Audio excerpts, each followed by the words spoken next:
All right, this is going to be the soap dish assignment for Tech 4472.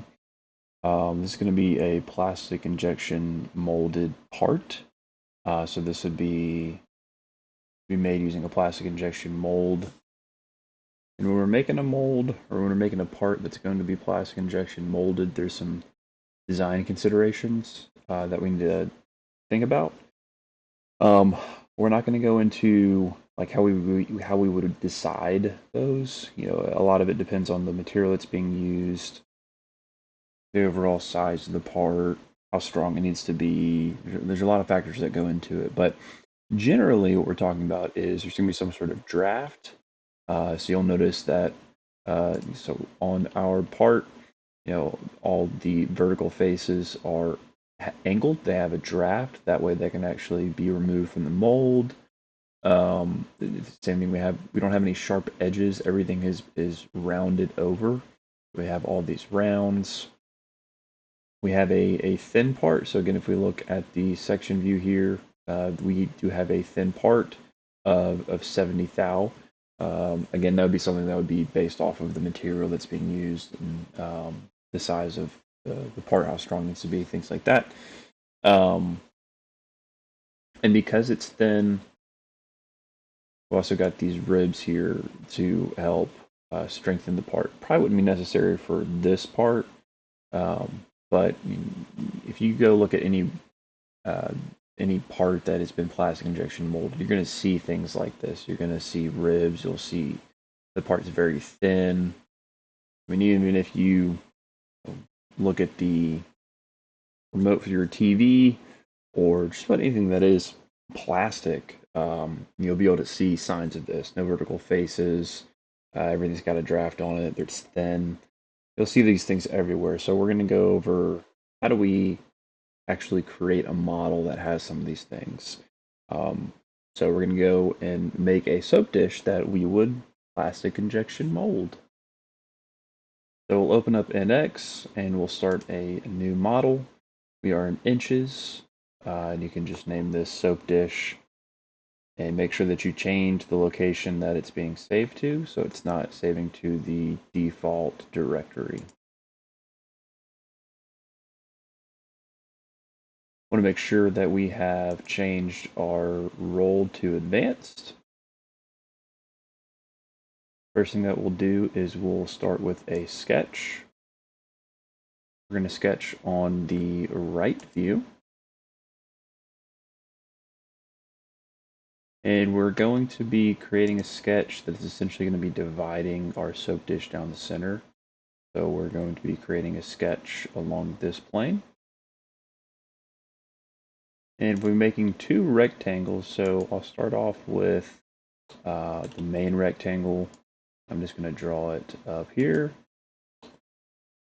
And our dimensions that we're looking for is 4 inches. So that's 4 inches. And the other side is going to be 0.85.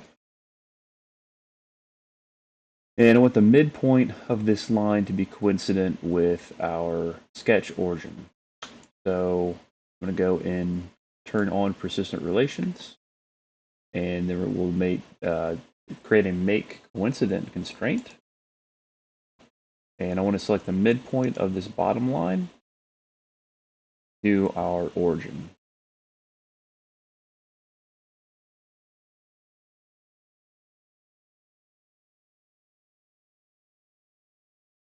So now with just that one rectangle, it is fully defined, 4 inches, 0.85. So this is like the length of the soap dish, and then this is the height. Now this is the length without the draft, mind you. So we'll add in the draft after. I have another rectangle. I'm gonna do this one inside.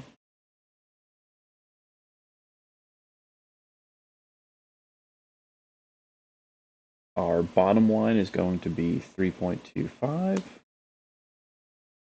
And then our height here is going to be 0.7. And I want this one with the midpoint of of this line to be coincident with the midpoint of this line. So again, we'll go to make coincident, and I'll choose the midpoint of this top line to the midpoint of this top line. What this is going to be is this will be the outside of the dish, or like the main frame, and this is the center part that's subtracted.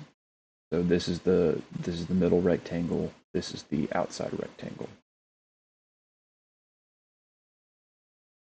And we'll go ahead and finish this sketch.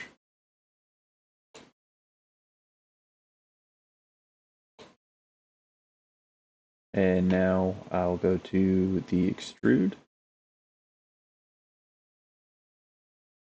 The connected curves, and I want to choose our large rectangle. I want the distance to be the symmetric value. So we'll say width symmetric value, and the total distance that we're doing here is 3 inches. And we'll say OK. We need to do another extrude.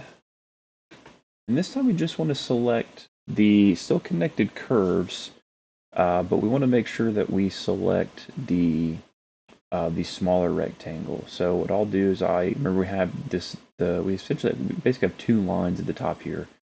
So I'm going to hover over here, wait for the 3 dots to appear, and then now when I click, I want to make sure that I select the top line of our smaller rectangle. So notice that this is like the top line of the large rectangle. This is the smaller rectangle. So that's one that I want. Let's select that one. Again, we want a symmetric value. And the value that we want here is 2.25. We do want to make sure that we are subtracting, and I can say OK. What we're left with is something that looks like this.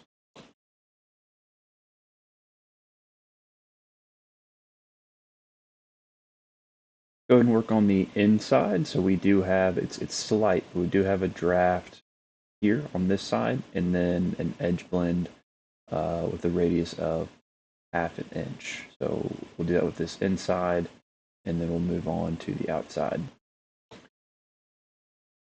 So to do the draft angles, what I'll do is I'll come up here to draft. You select a vector direction, so we'll just choose the z-axis.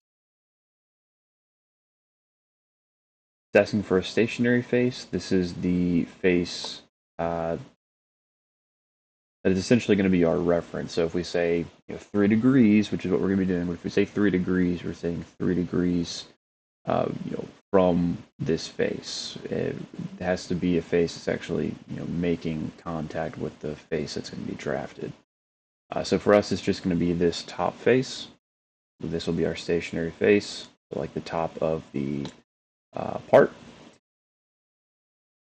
We'll select the face to extrude, or not extrude, but to draft. So if I select, we want these vertical faces, but if I select one, kind of see, we're saying 3 degrees from our reference face. So that would be 0, up to 90 degrees. But we want 3 degrees. And we want to go ahead and select all of the faces that are inside, all the vertical faces inside of our soap dish. So notice that we have angles on all of those faces. And I've selected 4 faces. Now I can say OK. You especially see it right here where now we've kind of lost this line of our sketch because the face at the bottom is closer to the center than at the top. And again, this is so when we have the mold,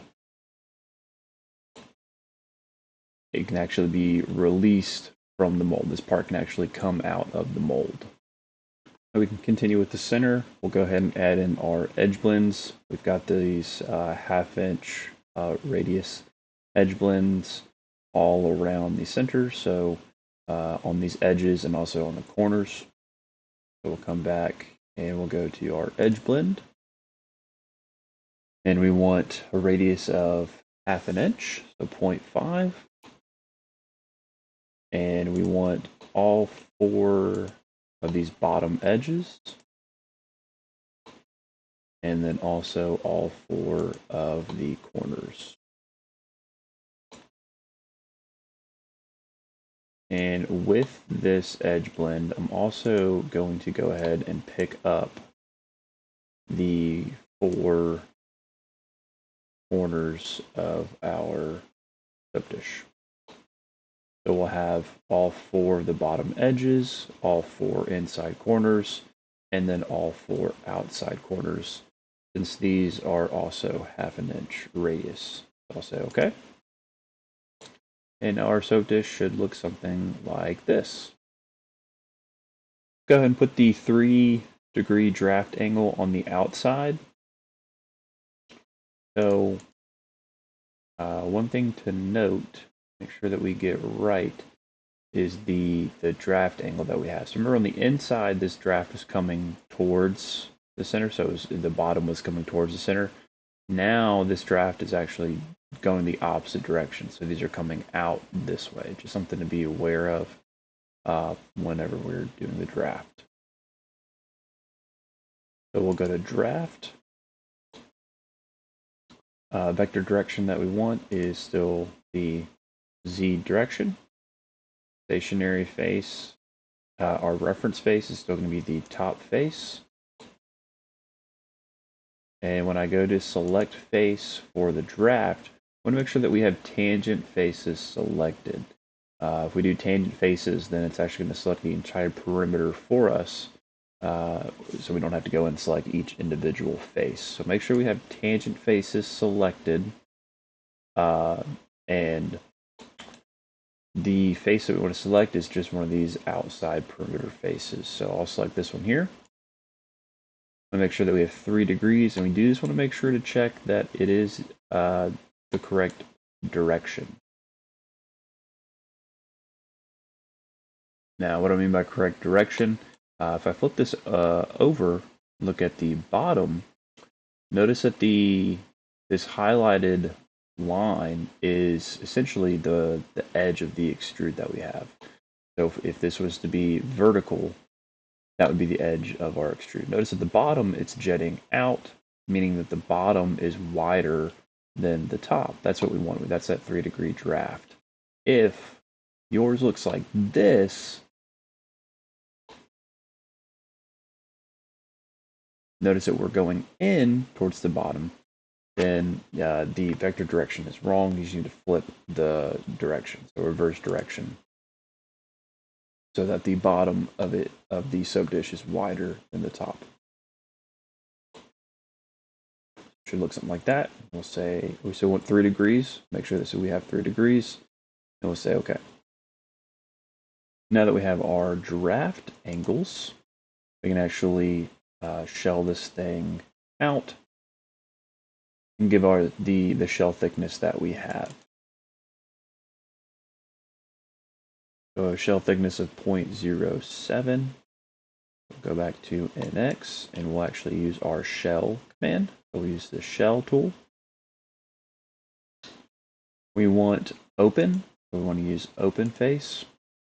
We'll flip this to the bottom. So this is the top where we have our the open spot for the soap. I want to flip this to the bottom where we have a flat surface. And so this face that we want to select is this bottom face. Before we do that, though, we want to make sure that our shell thickness is our 0.07. And the face that we want to select is that bottom face. What this is going to do is it's going to shell out all of the excess material and leave us with a shell thickness of 0.07. It's also going to follow all of our draft angles.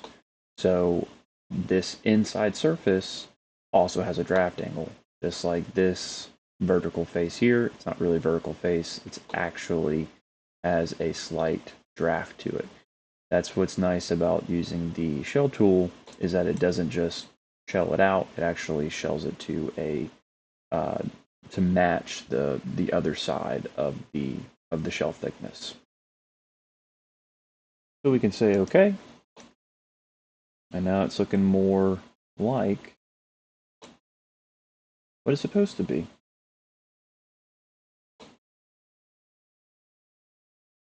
Now let's say on the part, maybe we printed this out, or we had a test piece and we tested it, and these edges were bending too much and maybe breaking off. Maybe it wasn't rigid enough.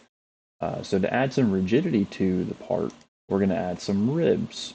Now these ribs are just thin pieces that are making contact, essentially bridging the connection here, adding more rigidity to the part in general, keeping keeping the part still lightweight, thin walled, but add some rigidity back into the setup.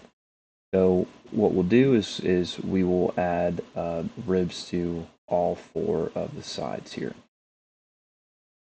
So to add the ribs, where we have more next to pattern feature and mirror feature, we'll drop down that menu and we'll go to detail feature where we have the rib. Now here what we are going to want to do is we'll create a sketch here in a second. We're going to change some parameters first, where we're essentially identifying the center line of the rib. So we look at the zoomed in area here. Here's our rib, where we want to just draw like the center line of this part. So from here to the end, and identify that as our center line. That's what we want to do. So to do that, we're going to change our walls from parallel to perpendicular. So this will take our line and extend the rib perpendicular to our sketch plane instead of parallel with our sketch plane. So we'll choose perpendicular. The dimension that we do want this to be symmetrical, since we're defining the center line of our rib. The thickness that we want, the thickness we're going to do half of our shell thickness. So half of 0.07 for our shell thickness. So we'll say 0.07 divided by 2. If we had identified the shell thickness as a parameter, might have been a little bit better here, but this will be fine. So we'll say 0.07 divided by 2. And we also doing a draft on this. Remember, we have to have a draft or else it's not going to come out of the mold. So we'll add a draft from the cap, and the angle they want is 3 degrees. So so perpendicular to sketch plane or section plane, symmetric dimension, thickness will be 0.07 divided by 2. And we're doing a draft angle from cap, so from the top of the rib to the bottom of 3 degrees. Now let's go back to the section here where it says select curve, and we're actually going to go to the sketch section. So we're going to make our sketch here. The plane that we want is the bottom of our tub area, or at least the back. So this would be like the top to be the back, and we're going to choose this area right here. So that plane there. We'll say OK. Now on here, I essentially want to extend 2 lines. So one line is going to go from our origin to the edge. The other line will go from our origin, not our sketch origin. So notice my sketch origin is here. I'm talking about the datum origin. So the center of our model to the edge. So I'm just going to go to a line, since I just want a straight line. And I do want to, I'm going to pan this down so we can see it a little bit better. I do want to access these features here. So I want to make sure I pick up the datum coordinate system origin. And also I want to pick up the edge of the extrude here.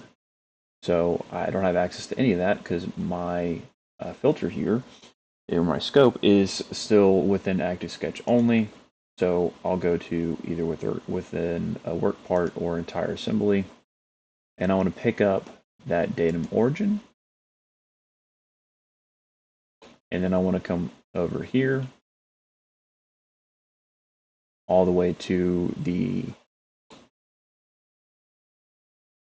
notice we have this edge of the extrude right here, or edge of the shell technically. And we have a midpoint there. That's what I want to select. I want to select the midpoint of edge of shell. That's what I want to select. So we went from the origin of our datum coordinate system to the center, or the midpoint of the edge of the shell. I'm going to do the same thing, but just for this side here. I'm only going to do this side and then this side. So one of the long sides and one of the short sides. Same thing, I want to pick up the origin of the datum over here to make sure that we're picking up the edge.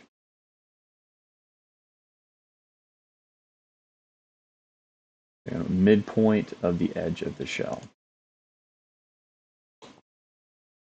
So we should have something that looks like this. Sketch is, well, actually, let me X out of the line. Sketch is fully defined. That's what we want. So we'll say finish. And because we have all these parameters already set, we should give us something that looks like this.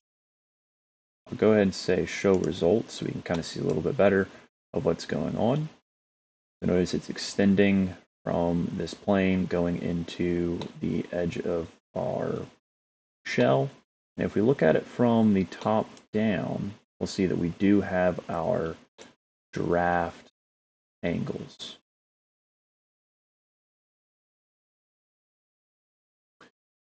And that's what we're looking for. So we have one on this side, one on this side. I'll say OK. Because what we'll do to actually get them to the other side is we'll actually go to mirror feature. So we'll say mirror feature. And the feature that I want to mirror is the rib. The existing plane, yes. And the plane that I want to select is first our YZ plane, so that we are mirroring this across this plane. They show results. So that's what we want to see. I'll say apply. I'm going to do the same thing for this other feature. There's still our rib. And the plane that I want to select is now our XZ plane. Essentially, I mirrored this one, and then I'm mirroring this one. I'll say show results, and there's our rib on the other side. I'll say OK.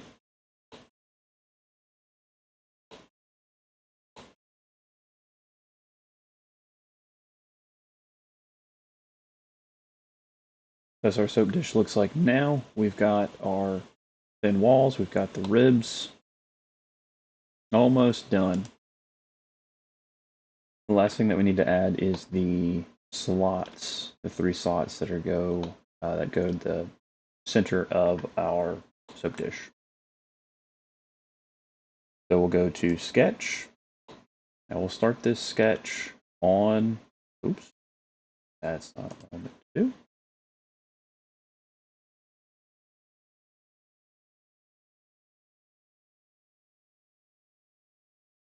We'll start this sketch on the face of the extrude, so at the bottom of like the tub for the soap, the top of that plane there. So not the top plane. We're not on the top plane. We're just at the top of the bottom of this part here. And I'll say OK.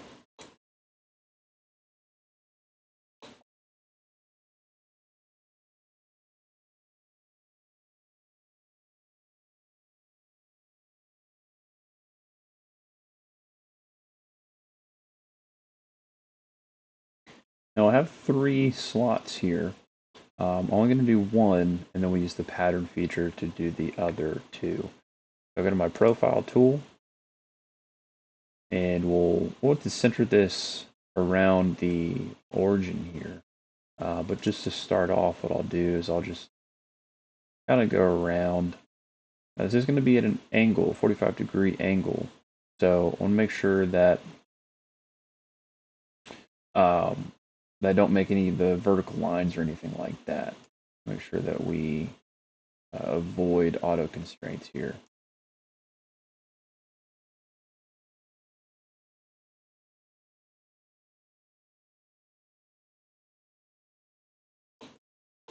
I'll have to go and make things like tangent, things like that. So I'll go ahead and go around and make sure that the transitions between the lines and the arcs are all tangent. So I'll go to make tangent.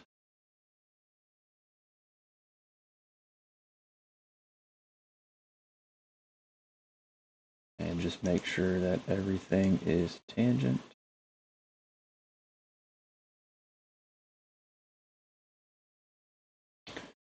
Now the center of this is going to be aligned with the origin.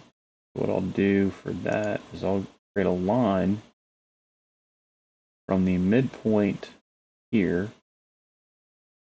I'll go from the midpoint here to the what'll be the midpoint of this line, but I'll just go all the way through where it's at that 90-degree angle. I'll trim this off.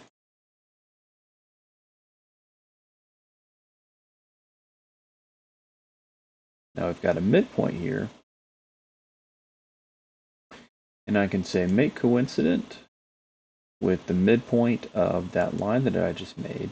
I want it to be coincident with the origin of our datum coordinate system. So I'll change my scope to within work part only, and I'll pick up the origin of our datum coordinate system. Okay.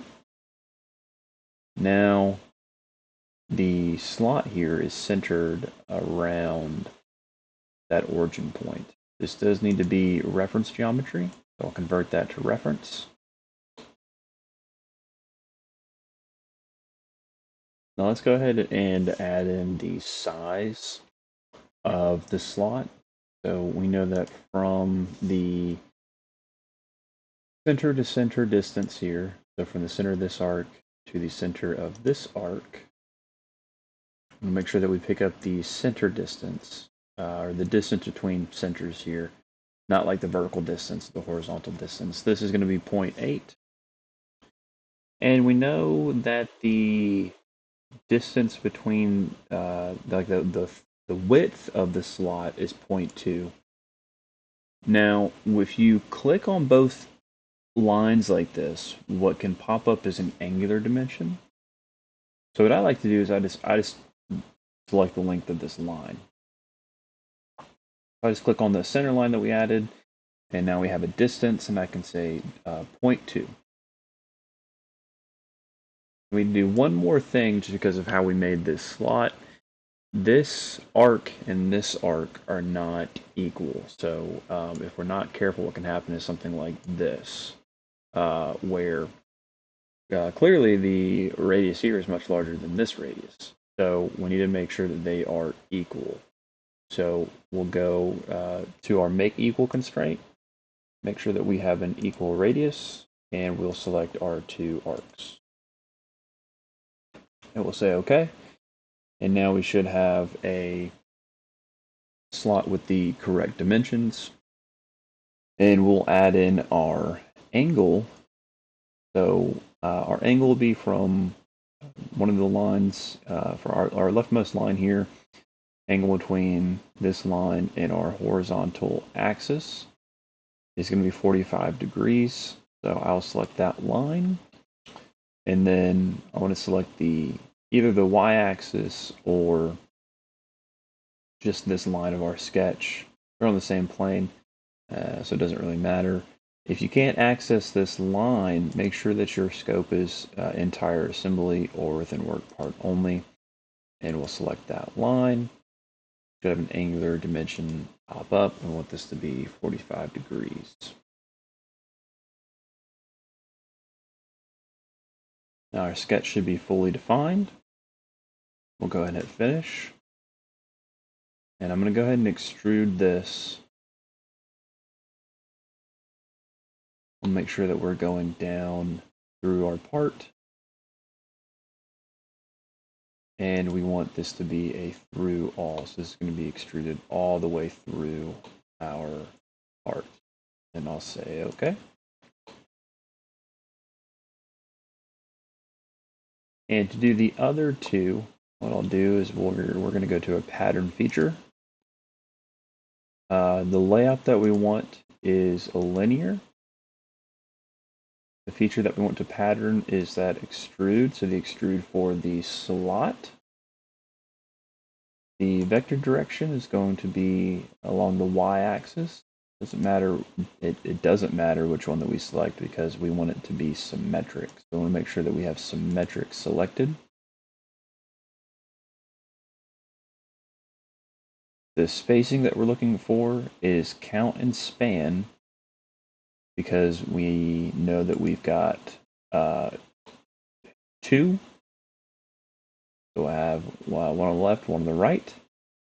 And our span distance is going to be 1/2 inch. So we know that the span distance between them is going to be 1/2 inch. I'll say show results just to make sure. Yeah, that's what we're looking for. And I'll say OK. And the last thing that we need to do is get rid of all of these sharp corners. We really want rounded edges for anything that's going to be plastic injection molded. We want to get away from these sharp edges. So we'll go to our edge blend. The edge blend radius that we want is 1/2 of our shell thickness. So we'll do 0.07 divided by 2. And we really do want to go around and make sure that we select everything that has a sharp edge, whether that be external or internal. So like anything like this also needs to have a nice radius to it. So we'll go around and do that to our part.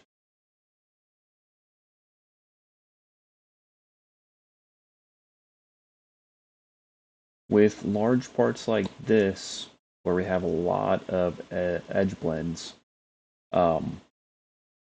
it can be tempting to just keep on going and keep on going until you have the whole thing done. What I like to do is every so often, I'll just come over here to the edge blend and say, OK. That way, the point that we've reached so far will be saved. If we tried to do everything all in one, and then something happened where we accidentally canceled out, we would lose all of that. So now, all I have to do is go back and do this edge blend and continue where I left off.